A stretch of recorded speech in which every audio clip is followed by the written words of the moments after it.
Pioneer. ഇന്ന് നമ്മൾ നോക്കാൻ പോകുന്നത് ഇസ്രോയുടെ പുതിയൊരു നോട്ടിഫിക്കേഷൻ ആണ്. നാഷണൽ റിമോട്ട് സെൻസിംഗ് സെന്ററിലേക്കുള്ള പുതിയൊരു നോട്ടിഫിക്കേഷൻ. നമ്മുടെ ഡീറ്റെയിൽസ് നോക്കാം.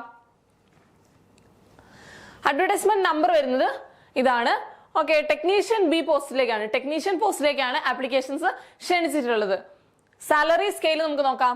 21,700 മുതൽ 69,100 വരെ സാലറി സ്കെയിൽ വരുന്നുണ്ട്. 21,700 മുതൽ 69,100 വരെ സാലറി സ്കെയിൽ വരുന്നുണ്ട്. ഏജ് ലിമിറ്റ് നമുക്ക് നോക്കാം. 18 മുതൽ 35 വയസ്സ് വരെയാണ്. 18 മുതൽ 35 വയസ്സ് വരെയാണ് ഏജ് ലിമിറ്റ് വരുന്നത്.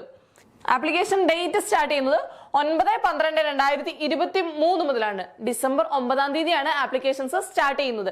ആപ്ലിക്കേഷൻ ക്ലോസ് ചെയ്യുന്ന ദിവസം എന്ന് പറഞ്ഞിട്ടുണ്ടെങ്കിൽ 31/12/2023 ഡിസംബർ 31-ാം തീയതി ആപ്ലിക്കേഷൻ ഡേറ്റ് ക്ലോസ് ചെയ്യുന്നതായിരിക്കും. അതിനു മുൻപ് അപ്ലൈ ചെയ്യാനുള്ളവരൊക്കെ അപ്ലൈ ചെയ്യേണ്ടതാണ്. ക്വാളിഫിക്കേഷൻ നമ്മൾ നോക്കുകയാണെങ്കിൽ ITI ആണ് ക്വാളിഫിക്കേഷൻ. ITI ക്വാളിഫിക്കേഷൻ ആണ് പറയുന്നത്.